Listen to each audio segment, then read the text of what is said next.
24 दिसंबर के दिन को नेशनल कंज्यूमर राइट्स डे के तौर पर मनाया जाता है। आज के दिन का उद्देश्य है सभी को अपने कंज्यूमर राइट्स के बारे में अवेयर करना।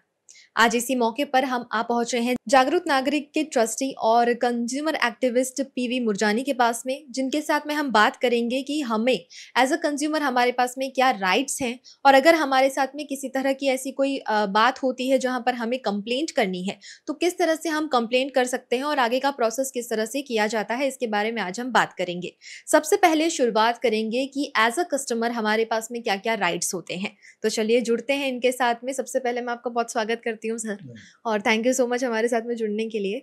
और मेरा सबसे पहला सवाल यही है कि कंज्यूमर के पास में क्या मौलिक अधिकार होते हैं उनके जो उन्हें पता होने चाहिए। हम लोग काम करते हैं कंज्यूमर प्रोटेक्शन एक्ट 1986 के अंतर्गत। कंज्यूमर प्रोटेक्शन एक्ट में कंज्यूमर के 6 राइट्स बताए गए हैं। राइट टू चूज, पसंदगी का अधिकार, राइट टू बी प्रोटेक्टेड, सुरक्षा का अधिकार, राइट टू बी इन्फॉर्म्ड, माहिती का अधिकार, राइट टू जिसे कहते हैं पसंदगी का अधिकार, रजुआत करने का अधिकार, ग्राहक शिक्षण का अधिकार और नुकसान के भरपाई का अधिकार। ये 6 राइट्स जो है कंज्यूमर को कंज्यूमर प्रोटेक्शन एक्ट के अंतर्गत दिए गए हैं। ये सारे राइट्स तो हमने जान लिए, लेकिन मेरा एक और सवाल ये है कि सबसे ज़्यादा मतलब आपके पास में इतने सारे केसेस आते होंगे तो सबसे ज़्यादा किस तरह की कंप्लेंट्स आपके पास में आती हैं, किस क्षेत्र से आती हैं? ज़्यादातर कंज्यूमर के अंदर जो है 2 चीज़ें आती हैं। एक तो चीज़ वस्तु है और दूसरी है सेवाएं। चीज़ वस्तु आप समझ सकते हैं कि आपने टीवी लिया, फ्रिज लिया, मोबाइल लिया, स्कूटर लिया, कार ली, वो डिफेक्टिव निकली तो उसकी कंप्लेंट हो सकती है। लेकिन सर्विसेज ज़्यादा हैं, जैसे मेडिकल नेग्लिजेंस है, डॉक्टर्स और हॉस्पिटल्स, उसकी नेग्लिजेंस हो तो कंज्यूमर आता है। हाउसिंग सर्विसेज हैं जिसमें बिल्डर डेवलपर जो हम हाउस खरीदते हैं वो अगर डिफेक्टिव हो तो उसकी कंप्लेंट आती है।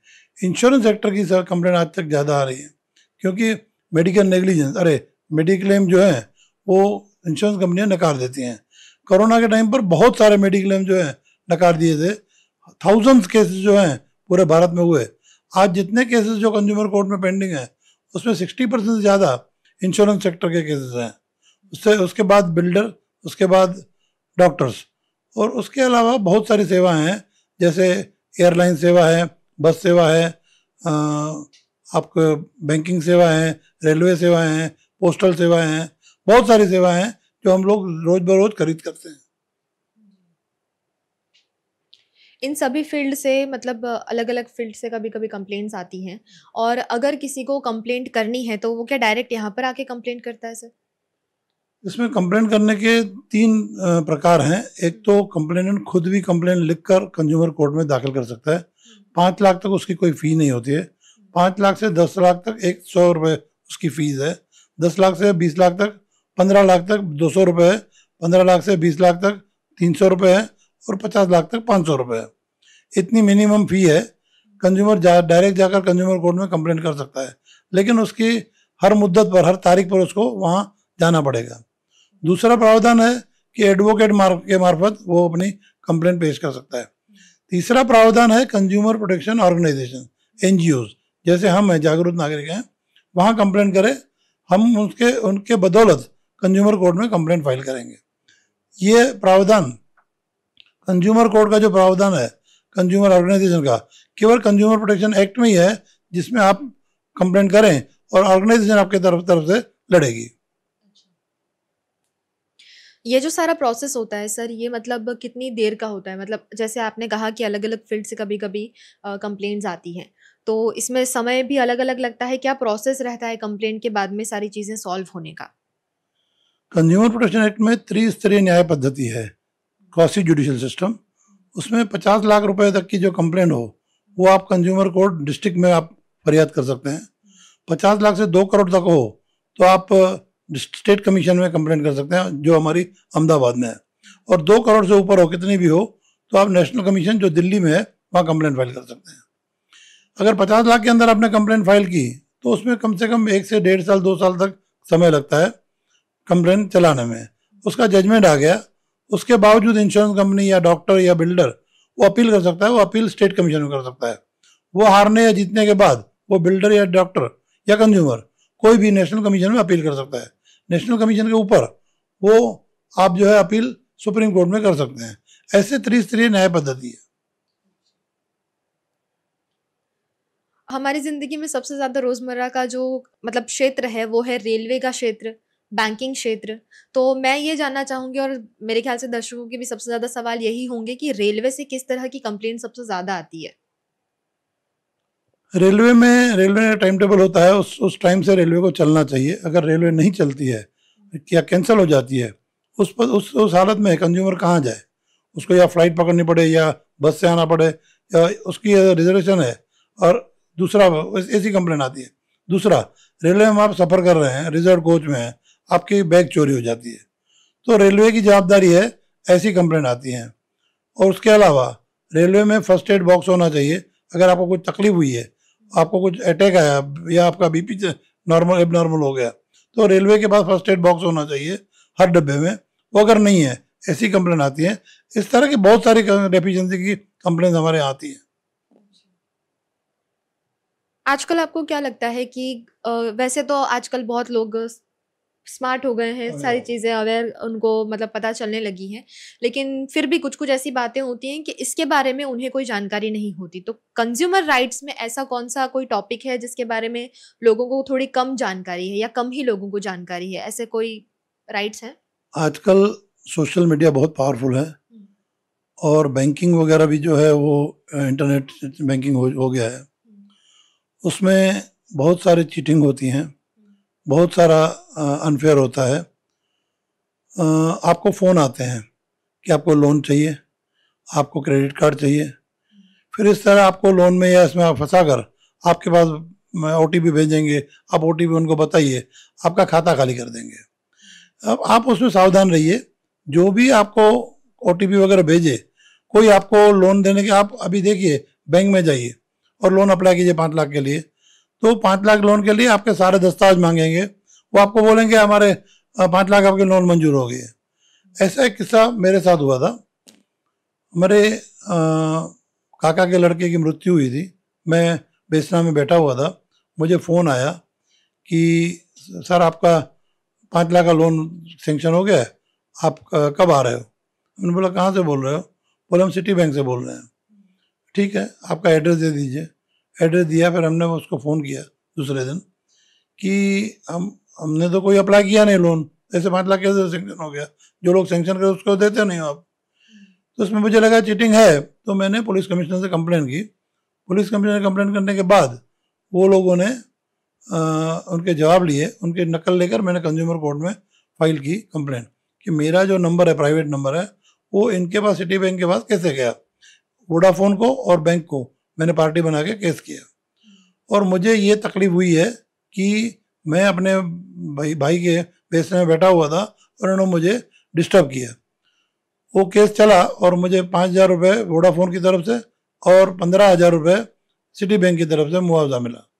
तो आपकी कोई प्राइवेसी में खलल करता है, आप अपने राइट से जागृत हैं, तो आप उसका मुआवजा ले सकते हो। अभी बैंक की बात निकली है तो ऐसी कई खबरें हम आए दिन पढ़ते रहते हैं जिसमें अगर लोन लिया है तो उसका जो हफ्ता हमें देना होता है, उसमें कई बार ऐसी बातें कही जाती है बैंक द्वारा कि अगर सपोज कि किसी हस्बैंड के नाम से लोन है तो उनकी मृत्यु के बाद में वो लोन माफ कर दिया जाता है। लेकिन जब ऐसी कोई घटना घटती है तो बैंक वाले कभी कभी मुकर जाते हैं इस चीज़ से, और इस तरह के किस्से भी बहुत बार बने हैं। तो उस वक्त व्यक्ति को क्या करना चाहिए, किस तरह से अपने राइट्स के बारे में अपने लिए कदम उठाना चाहिए, उस बारे में बताइए सर। जब कोई लोन लेता है तो उसके साथ बैंक एक इंश्योरेंस देती है, लाइफ इंश्योरेंस देती है। वो लाइफ इंश्योरेंस कंपलसरी नहीं है, लेकिन बैंक अपने जो पैसे हैं उसको प्रोटेक्ट करने के लिए लाइफ इंश्योरेंस देती है। आप 25 लाख लोन लिए, 25 लाख का लाइफ इंश्योरेंस देंगे। उसका वन टाइम प्रीमियम होता है। आपने 25 लाख में 10 लाख भर दिए, 15 लाख बाकी रहे, तब उसका हस्बैंड गुजर गया तो इंश्योरेंस कंपनी 15 लाख देगी। ऐसे लाइफ इंश्योरेंस के केसेस हमारे कोरोना के बाद बहुत सारे बढ़े। कोरोना में मृत्यु के बाद ये जो बैंकें अरे इंश्योरेंस कंपनी थी, उन्होंने क्लेम नामंजूर करना शुरू कर दिए कि हमारे वहाँ क्रिटिकल इलनेस ही इसमें आती है और कोरोना क्रिटिकल इलनेस में नहीं है।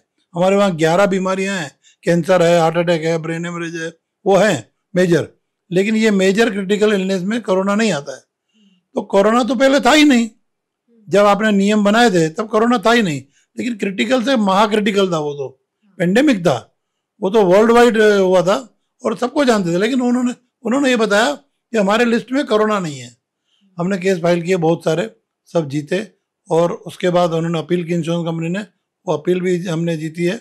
अभी ऐसे केसेस अभी भी कुछ पेंडिंग है जिनमें सबको मुआवजा मिलेगा। अब आज के दिन को कंज्यूमर राइट्स डे की तरह पे मनाया जाता है, तो मैं आपसे कहूंगी कि एक छोटा सा मैसेज हमारे दर्शकों को उन्हें अवेयर करने के लिए आप क्या देंगे सर? हम ये मैसेज देना चाहते हैं कि आप जो भी चीज़ वस्तु खरीदें उसका बिल लीजिए। बहुत सारे लोग क्या करते हैं कि जीएसटी या कुछ वेट वगैरह देना न पड़े तो कोटेशन ले आते हैं, फर्नीचर ले आते हैं, वो बोलते हैं 18% वेट होगा या जीएसटी होगा, ठीक है कोटेशन आप ही दो चल से। फिर वो आते हैं कि साहब मैंने 1 लाख का फर्नीचर लिया, अभी उसमें तो ये लकड़ी बोली थी ये नहीं निकली, अब ये लकड़ी खराब हो गई। तो बिल नहीं होता है तो हम कुछ नहीं कर सकते। आप अपना गवर्नमेंट को भी नुकसान कर रहे हैं, अपना भी नुकसान कर रहे हैं। पहली बात तो बिल लीजिए, अवश्य लीजिए। दूसरा कि गारंटी वारंटी कार्ड हो तो वो अवश्य लीजिए, और पैसे जो है हो सके तो चेक से या ऑनलाइन बैंकिंग से ट्रांजैक्शन कीजिए, कैश का ट्रांजैक्शन बन सके इतना कम कीजिए, तो आप जागरूक रहेंगे तो सुरक्षित रहेंगे। जैसा कि सर ने कहा कि बिल लेना ये तो बहुत वक्त से हर कोई बोलता आया है, लेकिन फिर भी हम में से कई लोग हैं जो इस बात से चूक जाते हैं। पर ध्यान रखना जरूरी है क्योंकि हमारे पास में जो अधिकार हैं वो हमारे लिए बनाए गए हैं। तो उम्मीद करते हैं कि आप इन सब बातों का ध्यान रखेंगे, और अगर किसी के भी साथ में इस तरह की कोई बात होती है, कोई घटना होती है, तो वो आकर यहाँ पर कंप्लेन कर सकता है। और जैसा कि सर ने कहा कि वो खुद भी कंप्लेन फाइल कर सकते हैं। आपके पास में अधिकार है तो इसका इस्तेमाल कीजिए। और उम्मीद करते हैं कि आज जो हमने अब तक मैसेज पहुँचाने की कोशिश करी है वो आपको अच्छा लगा हो। अगर अच्छा लगा है तो प्लीज इस वीडियो को लाइक शेयर कीजिएगा, हमारे चैनल को सब्सक्राइब कीजिएगा। सर बहुत बहुत शुक्रिया हमारे साथ में जुड़ने के लिए। फिर से मिलेंगे एक और वीडियो के साथ, तब तक जुड़े रहिए VNM टीवी के साथ। Part of the RR Global Conglomerate with a presence in over 50 countries, RR Kabel is a leading Indian wires and cables brand. A wide range offering excellent quality and trustworthiness. RR also has a wide range of lighting solutions. Choose from several options that can light up your home or office. Presenting appliances from RR, increasing the style quotient of your home. Delivering convenience every day. RR fans, lighting solutions, air coolers, water heaters, irons and more. When it comes to trust, quality and convenience, ask for home appliances from RR Kabel, your one-stop electric goods solutions provider. दर्शनम ocean, Vadodara के गोत्री वासना road पर 4 BHK sky विलास। आधुनिकता की परिकल्पना को साकार करता है दर्शनम ओशन आलीशान प्रोजेक्ट, जहां आपको खुद का घर लगेगा 5 स्टार होटल। वडोदरा सिटी के प्राइम लोकेशन, ग्रीनरी के बीच स्टनिंग एस्थेटिक लग्जरियस रेसिडेंस। सभी बेडरूम में अटैच वॉशरूम, ग्रीन स्पेस के साथ balcony, full ventilation, parking, lift, kids play area, swimming pool, club house, indoor games, garden, fire safety system और आपकी privacy का भी रखा गया है खास ख्याल। लग्जरियस लाइफस्टाइल का सपना जो आपने देखा है वो पूरा होगा दर्शनम ओशन में। आज ही विजिट करें दर्शनम ocean, behind Gotri police station, Gotri वासना रोड, वडोदरा।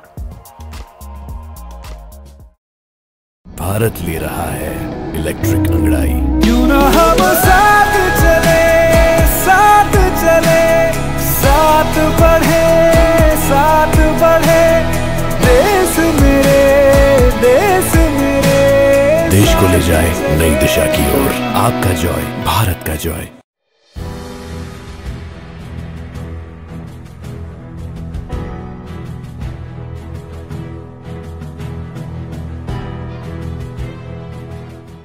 चारों ओर इन दिनों तेजी का माहौल है। लोकसभा चुनाव 2024 नजदीक आ रहे हैं और तेजी देश भर में देखने मिल रही है। सोने चांदी के दाम उछाल पर है और शेयर बाजार भी ऑल टाइम हाई चल रहा है।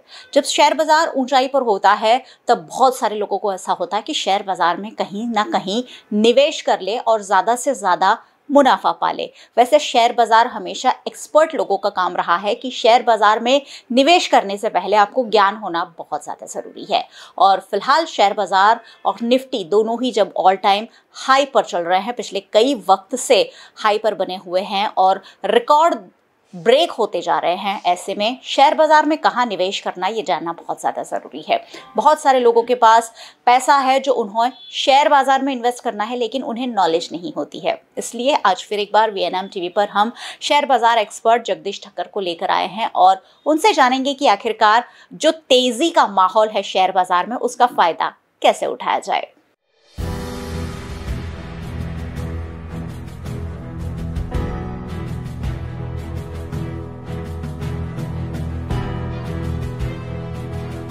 सर, शेयर बाजार में काफ़ी तेज़ी देखने मिल रही है और लोग यही सवाल हमसे पूछ रहे हैं कि आखिरकार निवेश कहाँ करें, क्योंकि बहुत सारे लोगों को ये नहीं पता है कि शेयर बाजार में सेफ इन्वेस्टमेंट कैसे हो सकता है।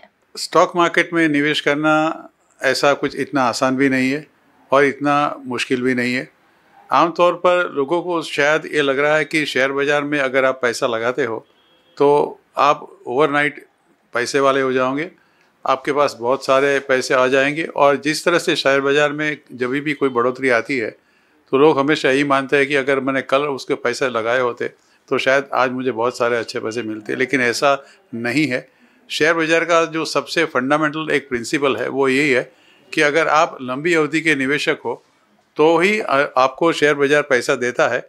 अगर आप छोटी अवधि के निवेशक हो तो शेयर बाज़ार में हमेशा आपको घाटा ही होगा। वॉरेन बफेट ने बहुत अच्छा कहा था, जो आपको शायद पता होगा कि जो दुनिया के सबसे मशहूर निवेशक है वॉरेन बफेट US में, उसने कहा था कि अगर स्टॉक मार्केट में आप 10 साल से कम पैसे लगाने के लिए सोचते हो तो कृपा करके आप 10 मिनट भी आपकी ख़राब ना करें। यानी कि अगर आप लॉन्ग टर्म इन्वेस्टर नहीं है तो शेयर बाज़ार आपके लिए बहुत ख़तरनाक है, बहुत रिस्की है। और मैं समझता हूँ कि आपको इसके बारे में एक बार नहीं, 3 बार नहीं, 10 बार सोचना पड़ेगा अगर आप शॉर्ट टर्म के लिए इन्वेस्ट करना चाहते हो।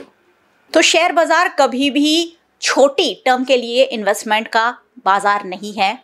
सर यही कह रहे हैं कि शेयर बाजार में अगर आपको इन्वेस्ट करना है तो आपको लॉन्ग इन्वेस्टमेंट करना होगा। जब भी शेयर बाजार में तेजी आती है, हमारे जैसे लोग सोचने लगते हैं कि चलो शेयर बाजार में पैसा लगाते हैं, हमें रातों रात करोड़पति होने का मौका मिलेगा, लेकिन ऐसा नहीं है। शेयर बाजार में हमेशा लॉन्ग टर्म इन्वेस्टमेंट होता करना चाहिए, ये कह रहे हैं जगदीश भाई। और सबसे बड़ी बात यह है कि शेयर बाजार में जब उछाल आता है तब उसमें इन्वेस्टमेंट करना चाहिए, या शेयर बाजार जब लो चल रहा हो तब इन्वेस्टमेंट करना चाहिए। तो ये भी मैं ज़रूर सर से पूछूंगी कि सर क्या शेयर बाजार में इन्वेस्ट का बेस्ट मौका कब होता है, जब हाई पर चल रहा हो तब, या शेयर बाजार जब लो चल रहा हो तब इन्वेस्टमेंट ज़्यादा फायदा कारक होता है? शेयर बाजार का एक कार्डिनल प्रिंसिपल है कि nobody can time the market. किसी को एक कभी भी पता नहीं चलेगा, शायद कितने भी आप एक्सपीरियंस निवेशक हो, कि बाज़ार कब गिरेगा, बाज़ार कब उठेगा। जो शेयर बाज़ार का निवेश अगर आपको करना है, हर दिन आपके लिए अच्छा है। ऐसा मत सोचो कि मैंने अगर कल किया होता तो मैं आज नहीं कर सकता। आप आज भी कर सकते हो, कल भी कर सकते हो, परसों भी कर सकते हो, 1 महीने के बाद भी कर सकते हो, 1 साल के बाद भी कर सकते हो।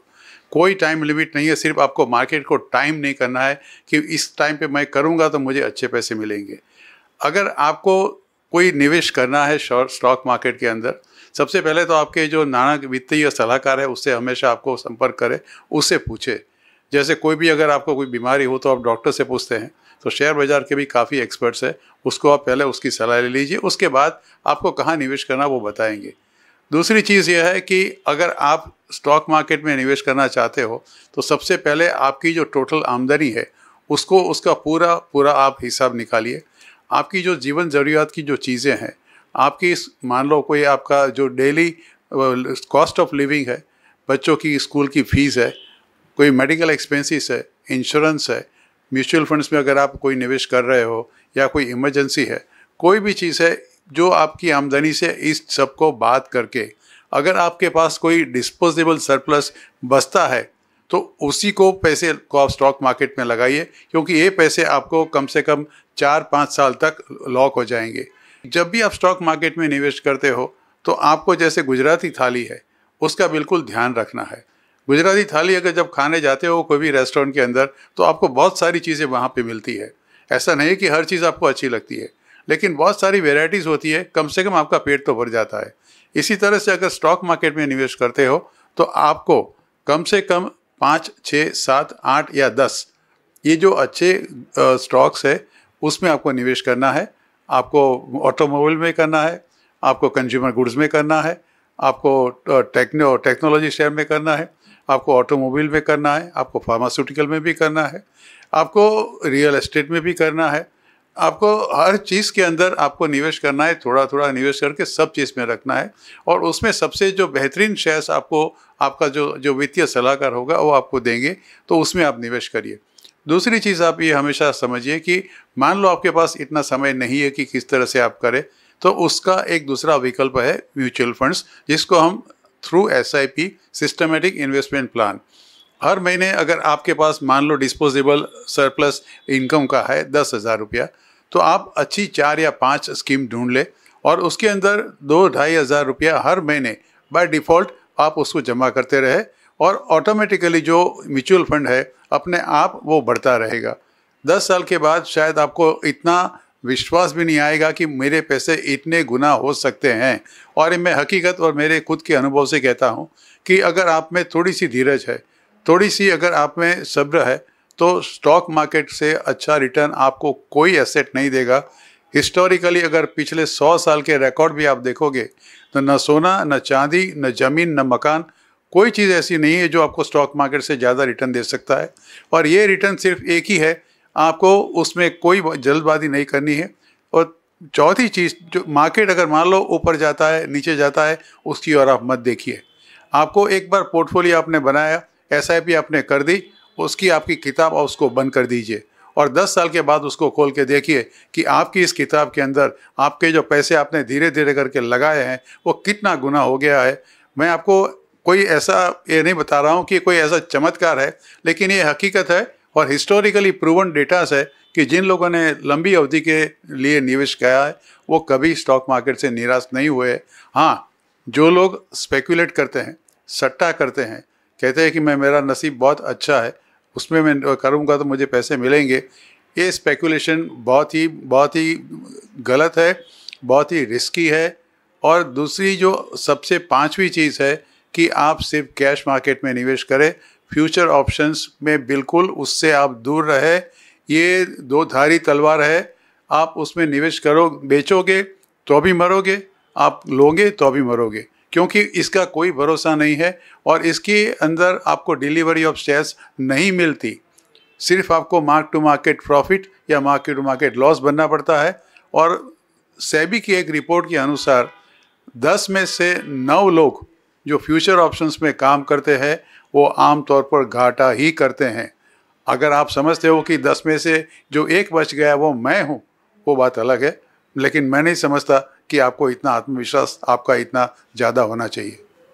तो निवेश हमेशा सोच समझ कर करना है, कभी भी ओवर कॉन्फिडेंट होकर नहीं करना है। अब मुझे एक सवाल मेरे मन में भी आ रहा है, जो आपके मन में भी शायद आ रहा हो, कि शेयर्स या म्यूचुअल फंड, क्योंकि शेयर बाजार भी अपने तरीके से एक अलग इन्वेस्टमेंट मार्केट है और म्यूचुअल फंड उसके और लोगों का झुकाव बढ़ता जा रहा है क्योंकि म्यूचुअल फंड रिफंड काफ़ी ज़्यादा मिल रहा है। ऐसे में शेयर या म्यूचुअल फंड, ये सवाल भी मैं ज़रूर पूछना चाहूँगी। सर, अभी आपने कहा कि म्यूचुअल फंड भी बहुत अच्छा रिटर्न दे रहा है, तो शेयर बाजार में करना है या म्यूचुअल फंड में करना है? तो वो दोनों थोड़ा सा ट्रिकी रहता है और लोग थोड़ा सा दुविधा में भी रहते हैं।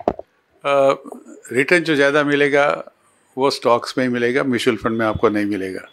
म्यूचुअल फंड में एट एन एवरेज अभी तक जो हिस्टोरिकल रिकॉर्ड है, आपका रिटर्न होता है करीब 11, 12, 13%, और जो इक्विटी मार्केट का रिटर्न है दैट कैन इवन एक्सीड 100%। जो रिटर्न ज़्यादा मिलेगा वो आपको हमेशा इक्विटी मार्केट में ही मिलेगा। म्यूचुअल फंड के अंदर सिर्फ आपका रिस्क बहुत कम है, रिटर्न भी कम है, लेकिन स्टॉक मार्केट के अंदर आप डायरेक्ट इक्विटी मार्केट में अगर आप निवेश करते हो तो आपका रिस्क भी ज़्यादा है, रिटर्न भी ज़्यादा है। तो दोनों के बीच आपको थोड़ा सा बैलेंस करना है। अगर मान लो जैसे मैंने आपको 10,000 रुपया आपके पास है, आप अगर निवेश करना चाहते हो तो 5,000 रुपया आप इक्विटी मार्केट में लगाइए, 5,000 रुपया आप म्यूचुअल फंड में लगाइए। दोनों तरफ से आपको थोड़ी सेफ्टी ज़रूर हो जाएगी और जो रिटर्न आपको इक्विटी मार्केट देगी, म्यूचुअल फंड में आपको सिर्फ डिविडेंड मिलता है और उसकी जो वैल्यू होती है, नेट एसेट वैल्यू जिसको NAV कहते हैं, वो अप्रिशिएट होती है। स्टॉक मार्केट के अंदर आपको डिविडेंड मिलता है, बोनस मिलते हैं, राइट्स मिलते हैं, स्प्लिट का फ़ायदा है। ये सब चीज़ आपको म्यूचुअल फंड में आपको नहीं मिलेगी, इसलिए रिटर्न कम है, रिस्क भी कम है, लेकिन नो रिस्क नो गेन। एक तो सबको पता ही है, अगर आप जोखिम लेने वाले हैं, अगर आपके पास इतनी हिम्मत है, इतनी ताकत है कि अगर मुझे घाटा हो भी गया तो मुझे कुछ फ़र्क नहीं पड़ता, तो बात अलग है कि आप फ्यूचर ऑप्शन में काम करो और आपके पास ऐसी इनकम है कि अगर आप समझते हो कि अगर पैसे मेरे से चले भी गए तो मेरी लाइफ स्टाइल में कोई फ़र्क नहीं पड़ने वाला, तब तो आप जुआ खेल सकते हो। ज़रूरी नहीं है कि आप स्टॉक मार्केट में खेलो, कहीं भी जाके खेल सकते हो, किसी कसिनो में जाके खेलो। स्टॉक मार्केट ये ऐसा प्लेटफॉर्म नहीं है आपके लिए वो खेलने के लिए। यहाँ तो आपको आके निवेश करना है। और मैं आपको बार बार ये चीज़ दोहराना चाहता हूँ कि हिस्टोरिकली कोई भी एसेट क्लास से सबसे ज़्यादा रिटर्न अगर कोई एसेट क्लास ने दिया है तो सिर्फ और सिर्फ स्टॉक मार्केट है। सिर्फ बात एक ही है, आपको डिसिप्लिन होना है, आप में थोड़ी धीरज होनी चाहिए, लंबी अवधि के निवेश करना है, सर्टिफाइड जो एडवाइजर से सेबी रजिस्टर्ड एडवाइजर है उसके साथ काम करना है, और जो आपका ब्रोकर है वो भी सेबी रजिस्टर्ड होना चाहिए। कोई अरे गहरे से अगर आप काम करोगे, अगर वो सस्ते में अगर आपको ब्रोकरेज की लालच देके आपको वो लुभाएगा आपको, तो बिल्कुल समझ लेना कि you are only heading for problem. अगर आपको प्रॉब्लम कम करनी है, शांति से अगर आपको रोज़ शाम को सोना है रात को, तो मेहरबानी करके कुछ सिद्धांत है वो बिल्कुल आप ध्यान में रखिए। शेयर बाज़ार सट्टा नहीं है, शेयर बाज़ार is a calculated risk taking platform where you can earn more than what perhaps any other class of asset can reward you. मेरा तो I am in the stock market since more than 35-40 years और मेरा तजुर्बा यही कहता है, अगर मैंने नहीं अगर निवेश किया होता तो शायद मैं अभी आपसे जिस तरह से बात कर रहा हूँ और ये मेरी लाइफस्टाइल है शायद कभी नहीं होती। सर, शेयर बाजार में कोई बड़े नुकसान की संभावना कब होती है? कब लोगों को बहुत बड़ा नुकसान जाता है कि उनकी पूरी जिंदगी बदल जाए? क्या ऐसा कोई संभावना होती है? बिल्कुल होती है। आपको बताओ मेरी जी, एक लोग हम जो हमारी लैंग्वेज में उसको पेनी स्टॉक्स कहते हैं। मतलब लोग ये सोचते हैं कि मैं 500 रुपये का 1000 रुपये का शेयर क्यों खरीदूं? अगर मुझे कोई शेयर सस्ता मिल जाए जिसकी कीमत 10 रुपया है, 8 रुपया है, 2 रुपया है, 5 रुपया है, ऐसे बहुत सारे शेयर्स है। ऐसा नहीं है कि नहीं है, यहाँ भी बहुत सारे शेयर्स है। और इसके लिए आपको बार बार व्हाट्सएप पे या आपके ईमेल के ऊपर आपको या SMS पे आपको टिप मिलती रहती है। यहाँ बहुत सारे जैसे कई फ्रॉड होते हैं, जैसे ऑनलाइन अभी बैंकिंग में बहुत सारे फ्रॉड हो रहे हैं, इसी मार्केट के अंदर भी बहुत सारे फ्रॉड हो रहे हैं। आपको ये लुभावनी ऑफ़र दे के आपको बताएंगे कि ये शेयर का दाम 3 रुपया है, आप उसमें निवेश कर लो, ये उसका दाम 4 रुपया है, उसका 4 का 40 हो जाएगा, 3 का 30 हो जाएगा, बढ़ता भी है 2 या 3 रुपया उससे ऊपर, तो आपकी आशा और मजबूत हो जाती है कि हाँ उन्होंने बोला वो 30 रुपया हो जाएगा। लेकिन ये टोटल फ्रॉड होता है, इसके अंदर निवेश करने की मैं सलाह नहीं देता हूँ। ये 3 रुपया का 3 पैसा भी नहीं आपके पास आएगा और इससे आप हमेशा बचिए, जिसे हम पेनी स्टॉक्स कहते हैं। तो नुकसान का दूसरा जो कारण होता है वो होता है मेनली जो हमारे पिछले मेरे कई सालों के अनुभव से होता है, एक 2-3 चीज़ें। एक तो डोमेस्टिक पॉलिटिकल सिचुएशन। अभी आपने देखा होगा कि 3-4 स्टेट में इलेक्शंस हुए, 3 में अपने बीजेपी की जीत हुई, शेयर मार्केट ने उसको एकदम से थम्स अप कर दिया। कुछ दिन पहले आपको फेडरल रिजर्व की मीटिंग हुई, वहाँ पे उन्होंने ब्याज के दर नहीं बढ़ाए और ऐसा संकेत भी दिया कि अगले साल उसको घटाएंगे, मार्केट ने उसको थम्स अप दिया। हमारी रिजर्व बैंक ऑफ इंडिया की कुछ पॉलिसी हुई, उसमें जो हमारे जो RBI के गवर्नर है शशिकांता दास साहब, उसने जिस तरह से अपनी बॉडी लैंग्वेज थी, जो इस तरह से उसने कहा, और हमें भी लगा कि अभी ब्याज के दर घटेंगे, बढ़ेंगे नहीं। ऐसी कुछ अच्छी घटनाएं घटती है तो डेफिनेटली मार्केट ऊपर जाता है। अगर आप जैसे इजराइल और गाज़ा के अंदर जैसा अभी युद्ध हुआ, अगर मान लो ये थोड़ा सा ये जो उसका स्वरूप है वो बदलता है और लोगों के दिमाग में कुछ ऐसा लग जाता है कि दिस में turn into a world war, तभी मार्केट में बहुत सेंटीमेंट खराब हो जाता है और तब गिरता है। एक दूसरी चीज़ है पॉलिटिकल इंस्टेबिलिटी। अभी इलेक्शंस आ रहे हैं 2024 के अंदर, किसी को कोई पता नहीं भाई कौन सी पार्टी आएगी, कौन जीतेगा। ये स्पेकुलेशंस अभी चालू हो जाएंगे बाय फ्रॉम मंथ ऑफ फरवरी और मार्च, क्योंकि मई के अंदर इलेक्शंस है। तो उसमें बहुत सारी प्लस एंड माइनस चीज़ें होगी। मान लो कोई रिजल्ट आपने एक्सपेक्ट किए हैं कि ऐसे रिजल्ट आएंगे, अगर ना आए, बदकिस्मती से ना आए, तो मार्केट उसको बिल्कुल एकदम रिएक्ट करता है। और तीसरा जो कारण है वो है, जब मार्केट ऑल टाइम हाई पे होता है तो एक अल्गो ट्रेडिंग नाम की चीज़ है जो हमेशा अपने एक लेवल सेट करता है और उसके अंदर ये ऑटोमेटिकली वो प्रॉफिट बुक करता है। प्रॉफिट बुकिंग इतनी तेज़ी से करता है कि आपने जो 20, 25, 30 दिन के अंदर या 2 महीने या 3 महीने की अगर आपने तेज़ी देखी, वो पूरा एक्सरसाइज ये अल्गो ट्रेडिंग वाले सिर्फ 30 मिनट के अंदर ख़त्म कर देते हैं। तो एक ऐसी भी संभावना होती है, लेकिन उसमें डरने की आपको ज़रूरत नहीं है। Main reasons is only political instability, whether it is हमारा देश का हो या किसी अंतर्राष्ट्रीय स्तर पे हो। और दूसरा, जो क्रूड का सबसे बड़ा महत्व है, वो अगर क्रूड के दाम बढ़ गए, मान लो अभी जिस तरह से रेड सी से क्रूड के शिपमेंट नहीं आ रहे हैं क्योंकि हुतीस वाले उस पर अटैक कर रहे हैं जो अपने यमन से, तो उसके भाव दाम बढ़ जाएंगे तो भी हमें बहुत तकलीफ होगी, क्योंकि हम 85% ऑफ द क्रूड इंपोर्ट करते हैं, तो उसका एक दाम होता। और इसकी वजह से अगर मान लो इन्फ्लेशन बढ़ गया, महंगाई बढ़ गई, तो वो भी नेगेटिव बाजार के लिए है। तो उसके लिए भी आपको सतेज रहना कि महंगाई कितनी है, विद इन पैरामीटर्स ऑफ से भी है या ज़्यादा है। अगर ये सब फैक्टर्स जो आते हैं, जो हमारे it is beyond our control, share बाज़ार में आप ये समझ लेना कि जो गिरावट उसी समय आएगी जो फैक्टर्स काम करते हैं, जो कारण उसके होते हैं, वो हमारे बस में नहीं होते। अगर हमारे बस में होते तो हम कंट्रोल कर सकते थे, लेकिन इसी कारण से ये शेयर बाज़ार में गिरावट आती है। अगर जिस टाइम पे शेयर बाज़ार में गिरावट आती है, आप ये चीज़ समझ लीजिए कि भगवान ने आपको बहुत अच्छी एक अपॉर्चुनिटी दी है to buy blue chip shares at a lesser price. जब भी बाज़ार गिरती है, ये हमारा गुरु मंत्र है आपको कि बाज़ार किसी वजह से गिरती है, अचानक गिरती है, तो आप ये समझ लेना कि जिसके दाम बहुत बढ़ चुके थे और आप बार बार सोचते थे कि मैंने मिस द बस, तो उसी समय पे आपको वो अच्छे ब्लू चिप शेयरों में जो बिना किसी वजह से, मैं रिपीट करता हूँ, बिना किसी वजह से अचानक से बहुत सारी भारी गिरावट का सामना कर रहे थे, उसी समय आपको उस ब्लू चिप शेयरों को परचेज करके अपने पोर्टफोलियो में रख देना है। अगर आप मेरी बात मानोगे, उसी समय हिम्मत करके आप खरीद लोगे, तो कभी आप नुकसान नहीं करोगे और एक ऐसा मौका आपको बार बार मिलेगा। लेकिन आपके जो वित्तीय सलाहकार है उससे पूछिए कि ये जो गिरावट आई है उसमें मैं कितना खरीद करूं। आप धीरे धीरे करके खरीद करिए, लेकिन गिरावट का मौका कभी मत चूकिए। तो शेयर बाजार में निवेश के क्या टिप्स हो सकते हैं, ये जगदीश ठक्कर जो शेयर बाजार के विशेषज्ञ हैं उन्होंने हमें बताए हैं।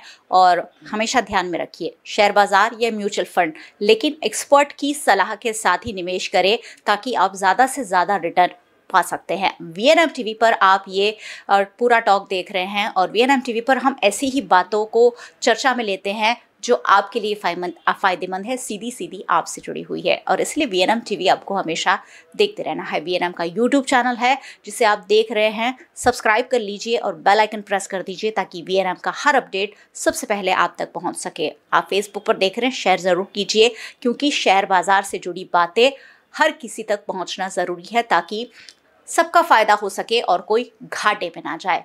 आप हमें OTT platforms Dailyhunt, Vodafone TV, Jio TV और जियो टीवी फाइबर 498 नंबर के चैनल पर आप हमें देख सकते हैं। देखते रहिए VNM, जुड़े रहिए VNM के साथ। नमस्कार।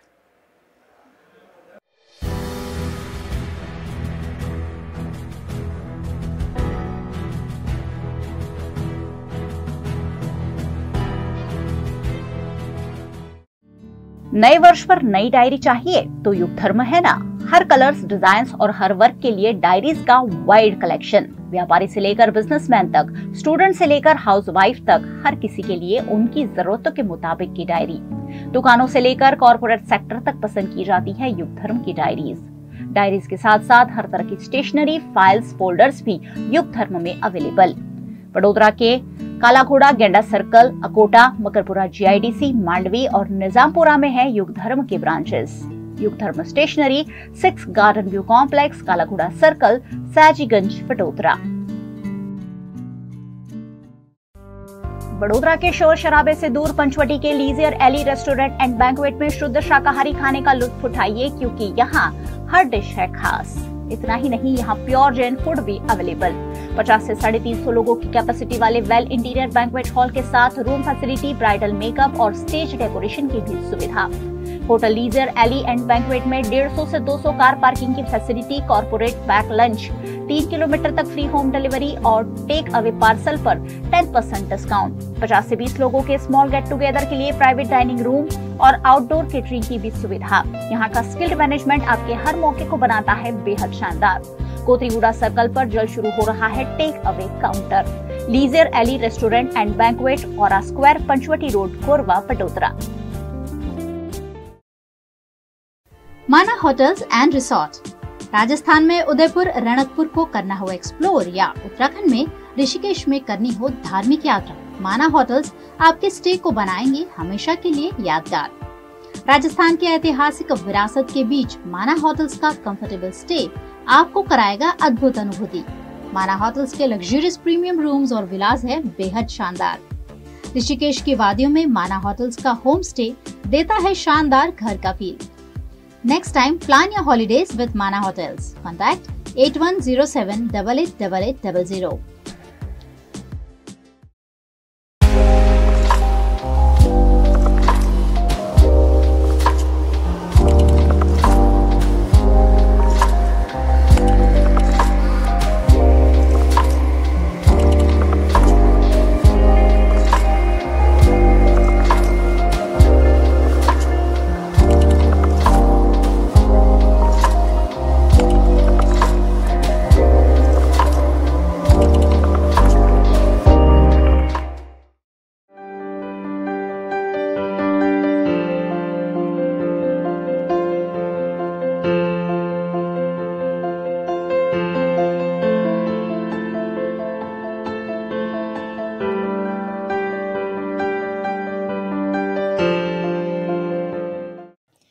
अयोध्या में रामलला के प्राण प्रतिष्ठा की तैयारियां जोरों शोरों से चल रही है। कुछ इसी प्रकार की तैयारी वडोदरा में भी शुरू हो चुकी है। आपको मैं बता दूं कि वडोदरा में वडोदरा के ही रहने वाले विहा भरवाड़ ने एक अगरबत्ती बनाई है जो कि 108 फीट लंबी है। आप मेरे पीछे देख पा रहे होंगे, ये पूरी अगरबत्ती उन्होंने अयोध्या के लिए बनाई गई है। और ये किस तरह से उन्होंने बनाया, कितने महीने पहले इसे बनाना शुरू किया गया, कितना वक्त लगा और इसे किस तरह से अयोध्या ले जाया जाएगा, इस बारे में हम बात करने के लिए आप पहुंचे हैं विहा भरवाड़ के पास में। और चलिए उनसे जुड़ते हैं और जानते हैं कि उन्हें कितना समय लगा है ये अगरबत्ती बनाने में।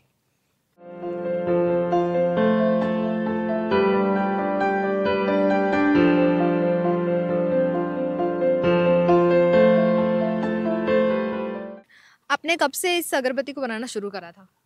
अभी मुझे ऐसा पता चला था कि अयोध्या के अंदर प्रभु श्री राम का मंदिर हजारों साल के बाद बन रहा है और निर्माण हुआ है। उसमें 22 जनवरी 2024 को भगवान श्री प्रभु राम की प्राण प्रतिष्ठा होने वाली है। तो मैंने ऐसी पहले भी 2016 में 121 फुट का अगरबत्ती बनाया था और उज्जैन महाकुंभ में भेजा था।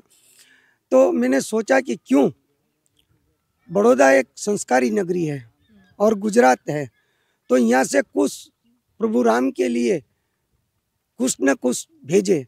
और जो सारे गुजरात की जनता है वहाँ सब लोग जाके यज्ञ नहीं कर सकते हैं, तो हमने सोचा कि एक यज्ञ रूपी एक अगरबत्ती बना के अयोध्या प्रभु श्री राम को अर्पित करके प्रज्वलित करें।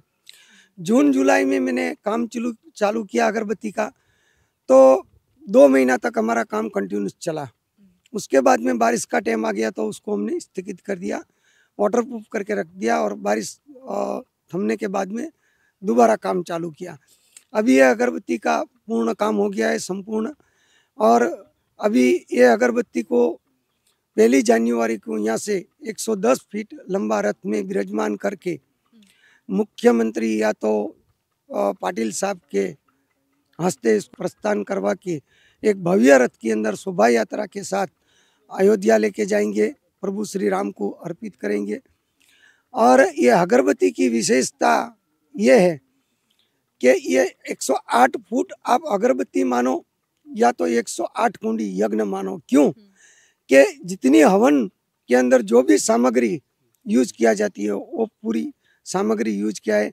इसके अंदर 376 किलो जौ प्रयोग किया है, 376 किलो गूगल पर प्रयोग किया है, 376 किलो खोपरा का सीण का प्रयोग किया है, 280 किलो जौ का प्रयोग किया है, 280 किलो तल का प्रयोग किया है और 191 किलो जो गिर गाय का घी है उसका प्रयोग किया है। और जो हवन सामग्री है वो 425 किलो का प्रयोग किया है और 1475 किलो गिर गाय का जो शुद्ध गोबर है उसका प्रयोग किया है। ऐसा करके पूरा अगरबत्ती तैयार किया है। अगरबत्ती बनाने के लिए तो मैं खाली निमित्त हूँ और आपके चैनल के माध्यम से मैं गुजरात की जनता को और भारत की जनता को मैं निवेदन करना चाहता हूँ कि ये अगरबत्ती तो मैंने खाली बनाया, मैं निमित्त हूँ, मगर जब प्रभु राम का अयोध्या में राम मंदिर निर्माण हुआ है और वहाँ लाल वो प्रभु उन रामलला जब मंदिर में विराजमान होने जा रहे हैं, ये बहुत बड़ी गौरव की बात है। पूरे भारत की जनता का सौभाग्य है, अपना सबका हमारा भी सौभाग्य है कि ऐसा एक तक मिला है। तो ये सब पूरे गुजरात की जनता जो भी विविध संगठन है वो साथ मिलके ये भव्य से अति भव्य बड़ौदा में एक प्रोग्राम होने वाला है और भव्य शोभा यात्रा के साथ ये अगरबत्ती को वाया राजस्थान होके अयोध्या पहुँचाए और वहाँ ले जाके प्रभु राम को अर्पित करके प्रज्वलित करेंगे। जब ये अगरबत्ती अयोध्या में प्रज्वलित होंगी तब जो इसके अंदर से ऊर्जा निकलेगी वो 50 किलोमीटर का एरिया को कवर करेंगी और वो 50 किलोमीटर का एरिया में से जो नकारात्मक ऊर्जा है उसका विनाश करेंगी और हकारात्मक ऊर्जा का वातावरण पैदा करेंगी। कितने दिनों तक ये चलती रहेगी? ये जो अगरबत्ती है धूपसली वो 45 दिन तक कंटिन्यू चलेंगी। इतनी बड़ी अगरबत्ती आपने बनाई है तो ये बनाने वाले आप अकेले हैं या किसी ने आपका साथ दिया है इसमें? ये जो अगरबत्ती बनाई है ये मैं अकेला ही बनाता हूँ। इसके अंदर बहुत सारे नीति नियम का पालन करना पड़ता है, तो उस हिसाब से इसको ब्रह्म मुहूर्त में काम चालू करना पड़ता है, बाद में उसका काम बंद कर देते हैं हम लोग, तो दिन भर सुखाती रहती है। और भी बहुत सारे इसके अंदर नियम होते हैं जो विधि विधान ऋषि मुनियों का, वो परंपरा अनुसार इसको हमने बनाया है। और हमारा भी एक सौभाग्य है कि हमको ये अवसर मिला है ये अगरबत्ती बनाने का। और मैं बार बार बोल रहा हूँ कि यह अगरबत्ती के पीछे मेरा निजी कोई स्वार्थ नहीं है, बस प्रभु राम का इतना बड़ा भव्य मंदिर बना है, इसके अंदर हजारों साल से 500 साल से हमारे ऋषि मुनि साधु संत और बहुत सारे राम भक्तों ने भी शहादत इसमें हो रहा है, जब जाके ये मंदिर बन रहा है। हमारे भारत देश के बड़ा प्रधान नरेंद्र मोदी साहब, योगी आदित्यनाथ, अमित शाह जी और बहुत सारे लोगों ने इसमें मेहनत किया है और प्रभु राम अभी विराजमान हो रहा है, उसके लिए पूरे भारत का ये गौरव है। कितना वजन होगा इसका कम से कम? इसका 3500 किलो वजन है।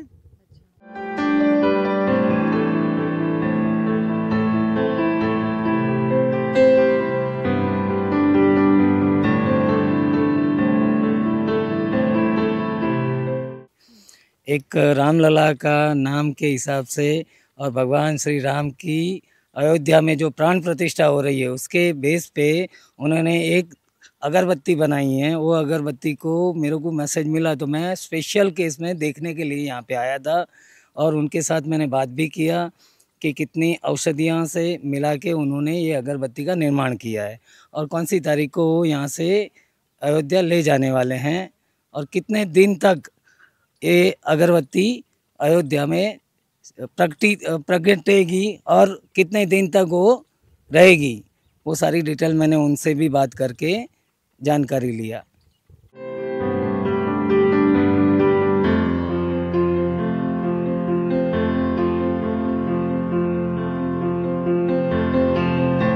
किस तरह के नियमों का पालन करना पड़ता है? क्योंकि ये अगरबत्ती को ब्रह्म मुहूर्त से क्यों काम शुरू करना है उसका एक विधान है कि जब ब्रह्म मुहूर्त सुबह चलता है तो उसके अंदर देवलोक जो होते हैं वो ये पृथ्वी पे भ्रमण करते हैं। बहुत सारे ऋषि मुनि भी सुबह में ब्रह्म मुहूर्त में स्नान करते हैं। तो जो देव लोक को जो उसका वायु टकराता है और जो वायु होता है वो पृथ्वी पे भ्रमण करता है। और जब ये अगरबत्ती ब्रह्म मुहूर्त में इसका काम शुरू किया जाता है तो ये जो हकारमत ऊर्जा है वो अगरबत्ती को मिलती है, उससे उसकी पवित्रता और बढ़ जाती है। इसीलिए और दूसरा भी इसके अंदर अगरबत्ती जहाँ तक पूरी नहीं होती है तब तक उसका ब्रह्मचार्य का भी पालन करना पड़ता है। वो सब है तो सब करना पड़ता है इसमें। इसके लिए ज़्यादा लोग इसमें काम नहीं कर सकते हैं, इसके लिए अकेला ही मैं बनाता हूँ।